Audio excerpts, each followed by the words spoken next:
कार्यमंच राज्य सम्मेलन का आपने विधिवत समापन कर दिया है। इस समापन के बाद आप लोगों ने क्या फैसले लिए हैं और कमेटी में कौन क्या बना? आज दलित अधिकार मंच हरियाणा राज्य का 22 और 23 जुलाई को 2 दिन का सम्मेलन, प्रतिनिधि सम्मेलन यहाँ जींद की पंजाबी धर्मशाला में आयोजित किया गया है। सबसे पहले तो मैं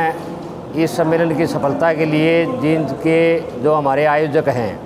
जिन्होंने इस सम्मेलन को सफल करने के लिए दिन रात जो मेहनत करी है, वॉलंटियर साथी हैं, जन संगठनों के नेतृत्वकारी साथी है, उन सब का नई राज्य कमेटी की तरफ से धन्यवाद करते हैं। दूसरी बात है कि इस राज्य सम्मेलन के अंदर हमने देश और प्रदेश के अंदर आज जो दलितों की स्थिति है, जो हालात बने हुए हैं, उन हालातों के खिलाफ संघर्ष करने का संकल्प लिया है। ख़ास तौर के ऊपर जिस रूप की आज मनुवादी वर्ण व्यवस्था आधारित आरएसएस द्वारा संचालित भाजपा सरकार सत्ता में है,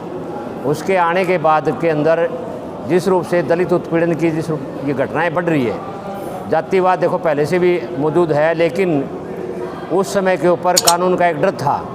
लेकिन मौजूदा शासन के दौरान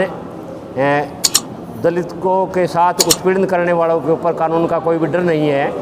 बल्कि उल्टा हो गया। अब तो जो उत्पीड़न करने वाले हैं उनको महिमा मंडित किया जा रहा है, और इसलिए आज पूरे देश के अंदर दलितों के साथ, महिलाओं के साथ, आदिवासियों के साथ, अल्पसंख्यकों के साथ जिस रूप की ज़ोर ज़बरदस्ती उनको मारा जाना, उनके साथ उनको उजाड़ा जाना, उनकी लड़कियों के साथ में, महिलाओं के साथ में रेप, गैंग रेप की घटनाएं, उनको घरों से बेदखल करना, उनकी संपत्ति को जलाना, और आज ये ख़ास तौर के ऊपर जिस रूप का हम मणिपुर के अंदर हालात देख रहे हैं कि भाजपा की सरकार वहाँ सांप्रदायिक दंगे करवा के न हर लोगों का जिस रूप से कत्लेआम करवाए जाने लग रहे हैं। आज मणिपुर जल रहा है और उसके अंदर महिलाओं को नंगा करके न जिस रूप की वीडियो वायरल की जा रही है, ये भी एक खतरनाक संकेत है कि मतलब घटनाएं, एक तरफ घटनाएं करते हैं, दूसरी तरफ उनका वीडियो मतलब बना के न गौरवान्वित महसूस करते हैं, वीडियो बना के वायरल करना। तो ये एक बहुत ही चिंतनीय विषय है आज समाज के लिए। इसलिए दलित अधिकार मंच राज्य सम्मेलन के अंदर इन तमाम मसलों के अंदर, जिसमें जातिवाद का संघर्ष का सवाल, महिलाओं के अधिकारों के संघर्ष का सवाल, दलितों के अधिकारों की रक्षा का सवाल, अल्पसंख्यकों का,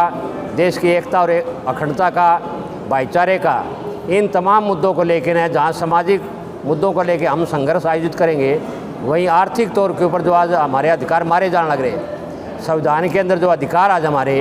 उन अधिकारों को जिस रूप से ख़त्म किया जाने लग रहा है, उन अधिकारों को बचाने के लिए और सामाजिक न्याय के आंदोलन को आगे बढ़ाने के लिए आज ये जिस रूप का सम्मेलन आयोजित किया गया है। और बड़ा हौसले के साथ 140 के करीब 16 जिलों के प्रतिनिधि इसके अंदर शामिल हुए और सर्वसम्मति से सबने रिपोर्ट पास की है, और 25 सदस्यीय राज्य कमेटी का चुनाव भी सर्वसम्मति से किया गया है, जिसमें मेरे को राम कुमार बेबुलपुरिया को संयोजक, सोहनदास, सविता, शिवचरण और सुखदेव, इनको सह संयोजक की जिम्मेवारी, 5 साथियों का ये सचिव मंडल का चुनाव किया गया है। बाकी हमारे राज्य कमेटी के मेंबर हैं सभी। तो आने वाले दौर के अंदर इन कमेटियों का हम जिलों के स्तर के ऊपर, ब्लॉक के स्तर के ऊपर और गाँव के स्तर तक इन कमेटियों का गठन करते हुए धरातल के ऊपर जाकर सामाजिक न्याय के आंदोलन को हम तेज करेंगे। जिस तरह की घटनाएं घट रही हैं, उन घटनाओं को लेकर क्या किसी प्रकार का कोई प्रस्ताव आप लोगों ने पास किया? हमने 4-5 प्रस्ताव पास किए हैं। एक प्रस्ताव हमने खाद्य सुरक्षा को इसमें बचाने को लेकर है। दूसरा प्रस्ताव शिक्षा का जो निजीकरण किया जाने लग रहा है, उस निजीकरण के खिलाफ और नई शिक्षा नीति 2020 का विरोध के खिलाफ हमने प्रस्ताव पारित किया है। तीसरा प्रस्ताव हमने 2 अप्रैल 2018 को भारत बंद के दौरान जो दलितों ने भारत बंद किया था, उनके ऊपर अभी भी मुकदमे दर्ज है, उन मुकदमों को रद्द करवाने के लिए। और चौथा सवाल सो प्रस्ताव जो है, वो जिस रूप की भयंकर किस्म की बेरोजगारी आज हरियाणा के अंदर 40% का आंकड़ा पार कर गया बेरोजगारी के अंदर, तो बेरोजगारी के खिलाफ और रोज़गार बचाने के लिए हमने ये प्रस्ताव पारित किए हैं। इसी के साथ हमने प्रस्ताव पारित किया है कि जिन जिला के अंदर दलित समाज के द्वारा यहाँ भक्ति आंदोलन के संतों की मूर्तियाँ स्थापित करने के लिए जो प्रशासन द्वारा घोषणा की गई है, अभी तक भी वहाँ मूर्तियाँ नहीं लगाई जाने लग रही चौक के अंदर। वो मूर्तियाँ स्थापित करने के लिए दलित समाज पूरा आज आंदोलन के ऊपर अनशन कर रहे हैं। तो उनके आंदोलन का भी हम समर्थन करते हुए उनके लिए हमने प्रस्ताव पारित किया है। और मणिपुर के अंदर ये जो हिंसा हो रही है आज, तो मणिपुर में शांति बहाली के लिए और वहाँ का मुख्यमंत्री को उसमें बर्खास्त करने के लिए भी हमने प्रस्ताव पास करके न 25 तारीख को, इसी 25 तारीख को पूरे देश के अंदर जन संगठनों के द्वारा